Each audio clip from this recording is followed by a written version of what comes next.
Cabin crew, please be seated. Plane में आवाज गूंजी, मेरे लिए थोड़ी ज्यादा ही तेज थी। मेरी पलकें भारी हो रही थी। एक और बिजनेस ट्रिप, एक और रेड आई फ्लाइट। मैंने जाई ली, सीट बेल्ट एडजस्ट करने की कोशिश कर रही थी। वो अटक गया था। फिर से, ये चीजें इतनी कॉम्प्लिकेटेड क्यों होती हैं? Need some help?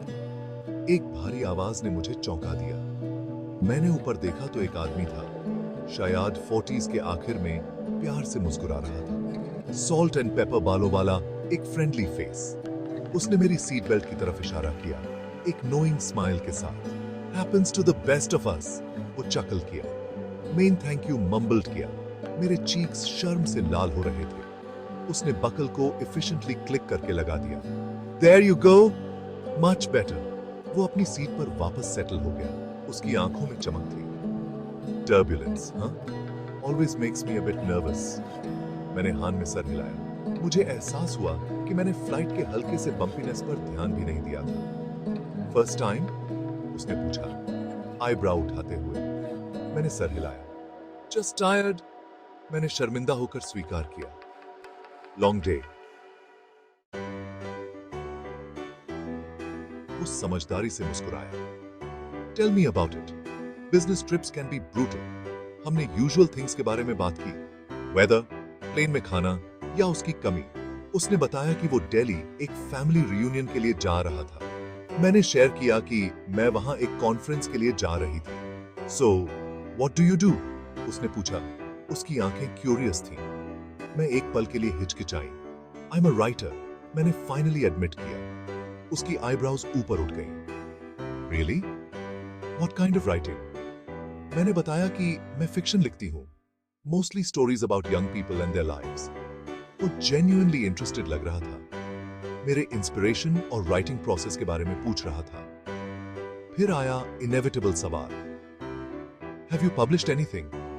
मैंने नोटिंग की, अपनी एक दो बुक्स के टाइटल्स बताते हुए। उसने मेरी तरफ देखा। रिकॉग्निशन में उसकी आंखें चौड़ी हो गईं। Wait a minute, are you? वो रुका। मेरा नाम खोज रहा था। मैं मुस्कुराई। मेरे अंदर एक छोटा सा थ्रिल जा रहा था। This was the part I secretly enjoyed. Yes, मैंने कंफर्म किया, आई एम। वो मुस्कुराया, अम्यूजमेंट में अपना सर हिलाते हुए।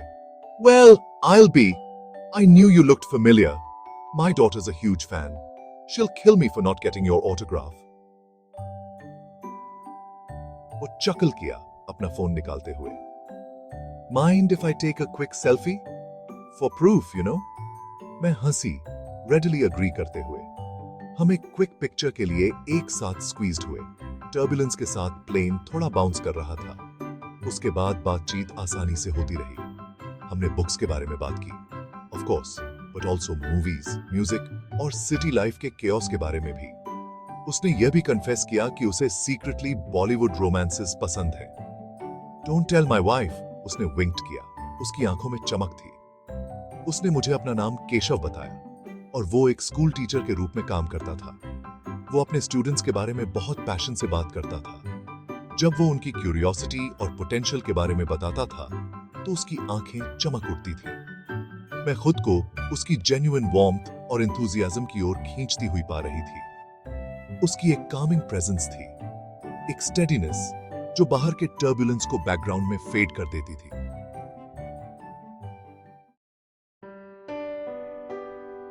केशव की टर्बुलेंट लाइफ।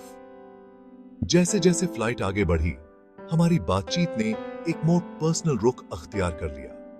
केशव ने अपनी फैमिली के बारे में बताया, अपनी पत्नी, अपनी दो बेटियों और अपने एल्डरली पेरेंट्स जिनसे वो दिल्ली में मिलने जा रहा था।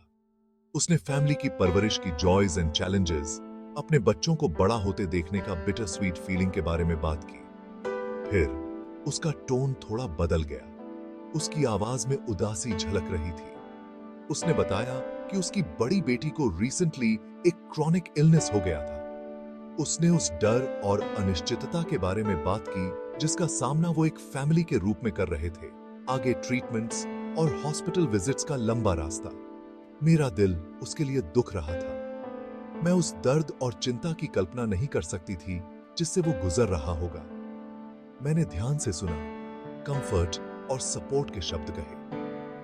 ऐसा लग रहा था कि वो किसी ऐसे व्यक्ति से बात करके अप्रिशिएट कर रहा था, अपने इमीडिएट सर्कल से बाहर किसी ऐसे व्यक्ति से जिस पर वो विश्वास कर सके।